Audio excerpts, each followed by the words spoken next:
Hello everyone, welcome back. My name is Elizabeth Paziadlo and I'm reading from Talking Pictures and we are on chapter 4. It's not nearly as windy tonight, the temperatures come up a little bit, still a little bit chilly out there. After Barbara cleaned up the dishes, she got ready for bed and in her pajamas sat down to her computer to work on her cookbook. She had started to incorporate some of the recipes from the leather-bound books, not the older recipes, but the ones she grew up with that she had forgotten about.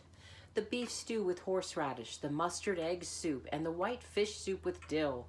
The white fish soup with dill was a recipe she was glad to find because she could not recreate the soup.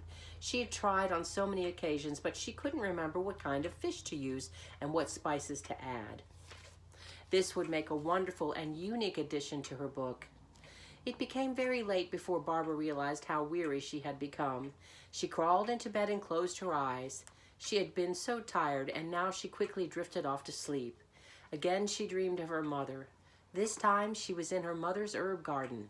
It was very bright and everything was blooming. The garden had been a sanctuary for Barbara. She had spent many summer days helping her mother here, talking and working by her side. In her dream, Barbara walked down to the little red brick pathway that divided the beds. The pathways had a herringbone pattern and crisscrossed the entire garden, creating diamond-shaped beds. A lush stand of dill with heads in full bloom grew in the center diamond of the garden. Honeybees sleepily gathered pollen from the lacy blossoms. Surrounding the tall dill patch was a thick row of French lavender. It too was in full bloom with beautiful long spears covered in delicate purple flowers.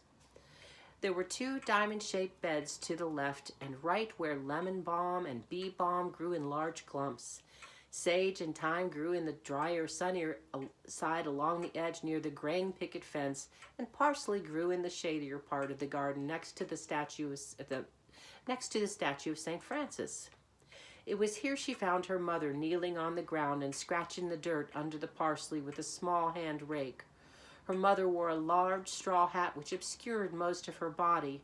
All Barbara could see were her dark, sun-tanned arms and familiar flower garden gloves. Barbara knelt down beside her and pulled the loosened weeds. While there were no words between them, there was love and work to be done. It was like so many visits, so familiar and safe. Barbara's mother rose, took off her gloves and beckoned Barbara to follow her. Now in her mother's kitchen, Barbara held a letter for Barbara and handed it to her. She tried to read it, but she could not make sense of the scribbles on the page. Her mother, seeing her frustration, smiled patiently and placed her hand on Barbara's shoulder. Barbara's frustration grew at not being able to make out what was written in the letter. She looked up to ask her mother, but as she did, the dream faded. With frustration still upon her, Barbara woke up. She opened her eyes and looked over at the frame. It was lit up with a photo of Barbara's mother. She was holding a fair-haired baby dressed in a dark blue top and blue plaid pants. It looked very much like a baby boy. Barbara had never seen this photo before, but it looked like so many she had seen growing up. She recognized the black iron stair rail with the scroll work and the octagonal window. This was the front of her grandmother's house, but she didn't remember this photo, and she couldn't figure out who the baby was. Here's that picture.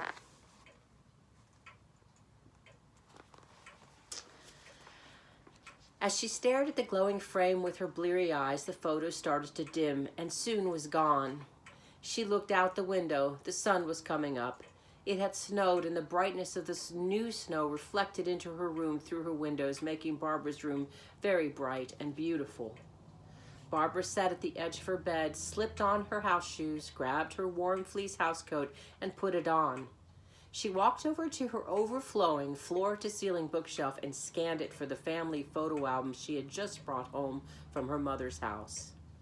With the image from the dream fresh in her mind, Barbara sat at her desk and leafed through the album until she came to the photos that were most like the ones she had seen glowing in her frame earlier.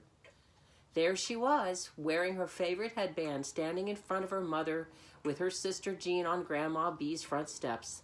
The very steps that were in the photo of her mother and a baby.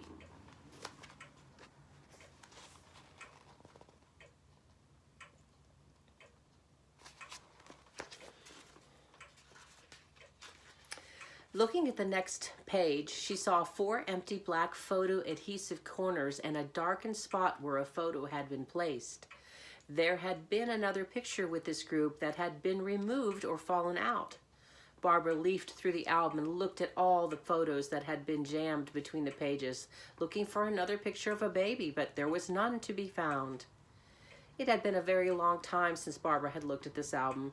Her mother kept it in a beautiful box in the bottom drawer of the old built-in china cabinet, and when her mother was involved in the kitchen or on the phone or at the store, Barbara would look through the album at the photos of her father.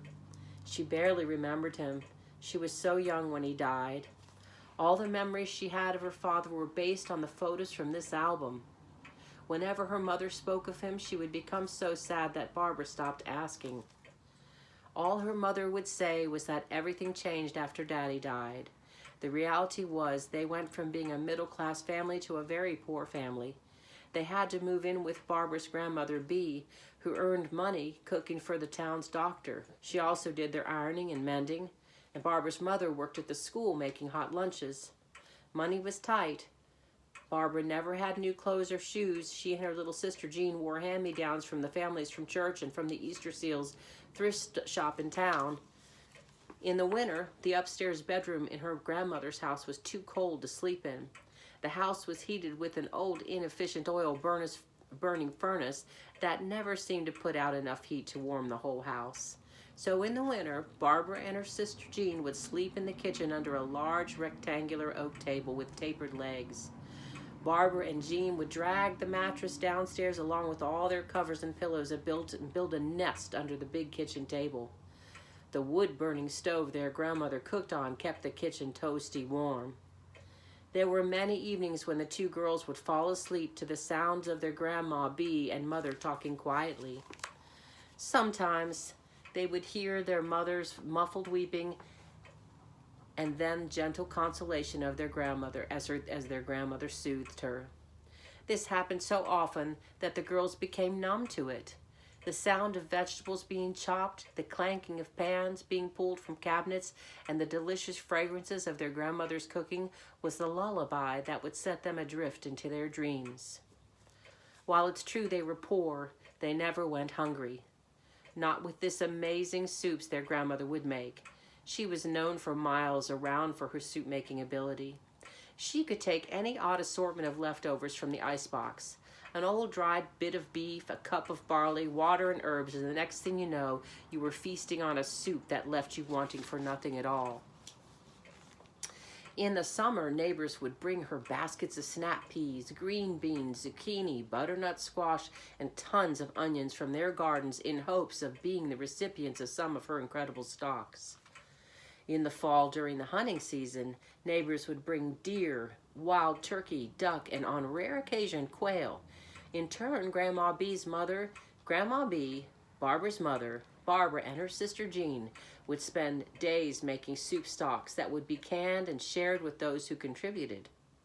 There were times they couldn't afford things like eyeglasses or even pay the electric bill due to having to pay the doctor or have a repair done on the old house. But there was always soup to fill the void. Staring down at the photo album on her lap, Barbara wondered about the missing photo and about the baby. Where was the missing photo? And was it the same one she had seen glowing in the talking picture frame? She closed the album, laid it back in its box, and placed it onto her bookshelf. It was nearly 9 a.m. when Barbara went into her cold kitchen. She put a kettle on and listened as it whined itself into a silent boil. She tempered her pot, emptied it out, and added a tea ball of Earl Grey with bergamot and boiling water. Putting on the lid to steep, Barbara heard a loud crashing sound, like trash cans being thrashed around. She looked through the kitchen window and saw her new neighbor wrestling with what looked to be very old and rusted smoker grill. He looked pretty frustrated, holding a pile of wood in one arm and trying to move the smoker from his front yard to his side yard. The smoker, which had 3 parts, a base, a middle, and top, kept coming apart as he tried to lift and carry it. Finally, he threw the load of wood down, picked up the smoker, and moved it to the side where he plugged it in. Barbara couldn't help but smile. She watched the smoke start to rise as he added the wood to the electric coil that lay at the base of the smoker. Allowing curiosity to get the best of her, Barbara dressed, put on her coat, hat, boots, and headed outside. The air was warmer today. It carried the smell of the applewood and her neighbor was using in his smoker. By now, Barbara had surmised that her neighbor was probably not married, did not have an office job, and was a bit of a loner. However, he was always busy working on something. Walking up his driveway, she waved and said, "You know, I don't think I ever introduced myself. I'm Barbara Kinder." He was holding a shallow baking sheet that had very thinly sliced dark red meat. He smiled and said, "I'm William Helmsley. Here, hold this." She held the tray as he removed the lid to the smoker, and the fragrant applewood smoke wafted up. His hands were large and strong, but looked soft, not calloused. He placed more wet applewood onto the electric coils below, stacking carefully. "I've been waiting for a warm enough day to come along so I could make my world-famous jerky." Using tongs, he pulled all the lean strips onto the upper grill of the smoker. It's a very slow process, takes up to 8 hours, sometimes longer, depending on the weather. William placed the lid back on the smoker and looked up at Barbara. "I was about to get the mail. Would you like to join me?" Barbara looked down the road as if judging the distance and the condition of the road. Looking back at William, he smiled and started walking. Barbara buttoned her coat and caught up. The roads were not paved as far back, and the warmth of the day had made them a little muddy. There were birds everywhere, and even though spring was still a long way off, the warmth of the day and the fragrance of the thawing earth left a feeling of hope and a yearning for warmer days. William's stride was long but not rushed. Barbara took 2 steps to his 1. "So how long have you lived here?" 6 or 7 years. I've lived here 7 years next month. How about you? What made you decide to buy a house here in Mallow Creek?" "Well, you know, that's a funny thing. I wasn't really in the market for a home and had been living in a house that I rented for many years on the East Coast. I used to travel quite a bit and really couldn't take on the responsibility of owning my own place, but after my last project was completed, I realized I wanted to settle down. I didn't really have a plan, but I knew I wanted to own my own home, and I wanted a larger home, and I couldn't afford one where I was living, so I started to search using the internet. I've been looking for about 2 months when I found my house. It's had everything I wanted in a house: wood floors, older home, custom built, not a tract home, large fireplace, full basement. I love my basement. I'm going to turn it into a wine cellar." Barbara smiled as he spoke. It was rare to hear a man talking of settling down. I mean, he was younger than she by 5 years, and he was thinking of settling down. "Does your house have a basement, Barbara?" "Yes, it does, but I never go down there. My landlord keeps a lot of stuff there." Just as Barbara was about to speak again, a car drove up from behind. William placed his arm around Barbara's shoulders and guided her in front of him. The car passed, and William walked beside Barbara. As she turned to look at him, she met his eyes. They were kind, smiling blue eyes, the same color as hers. She looked away. Barbara realized they were nearly to the mailboxes. She laughed as she approached the funny stand of boxes, each one different. Some neglected, some new, some huge, and some had animal faces, legs, and tails. Barbara's mailbox was new. It was a shiny hunter green box with a red flag. She pulled her mail out and placed it in her large jacket pocket. William's mailbox was large and very rusted. The lid was jury-rigged with a wire to stay closed. "I really need a new mailbox. Can you tell me the best place to get one?" Barbara laughed. "I don't know. That one's kind of a historical landmark around here." William laughed and folded his mail into his pocket as well. Silly picture of mailboxes there. Walking back, Barbara asked, "Do you like to garden? The soil here is really good. I have a large vegetable garden in the back of my house. I grow tomatoes and onions, zucchini, and a variety of squashes, including pumpkins. You play your cards right, and you'll never have to eat a store-bought tomato this summer." William looked over and laughed. "I've always wanted to have my own garden, but I'm mostly interested in growing herbs. I'd love to grow and dry my own herbs. Do herbs grow well here?" "Boy, you really do like to cook, don't you?" "Well, I like to bake. I like to cook. But I like to bake, I like to cook, but mostly soups." "Say, how did your onion soup come out?" "Well, I must say it was probably one of my best efforts. Perfectly balanced broth laced with thyme and sherry, and the time I took to caramelize those onions, well, you can just imagine." She was teasing him. She couldn't help herself. "Well, I'm sorry there isn't any left." "Now that's just cruel, going on like that only to tell me there's none left Well, I may just have to make some of my own, and maybe there will be some for you to sample, and maybe there won't." They both laughed as they walked up his driveway. "Have you ever made venison jerky?" she asked. He looked up at her. "That's very good, Barbara. Most folks don't recognize venison. They all think it's beef." Barbara stammered, "You're making venison jerky?" "That's right. I have a great recipe that calls for a great soup recipe that calls for venison jerky. So once a year I make a big batch to last me." Barbara looked at him in disbelief. This was too strange. She thanked him for the walk, said goodbye, and headed up the slope to her house. Once inside, she took off her coat and headed to the desk. Where was that book?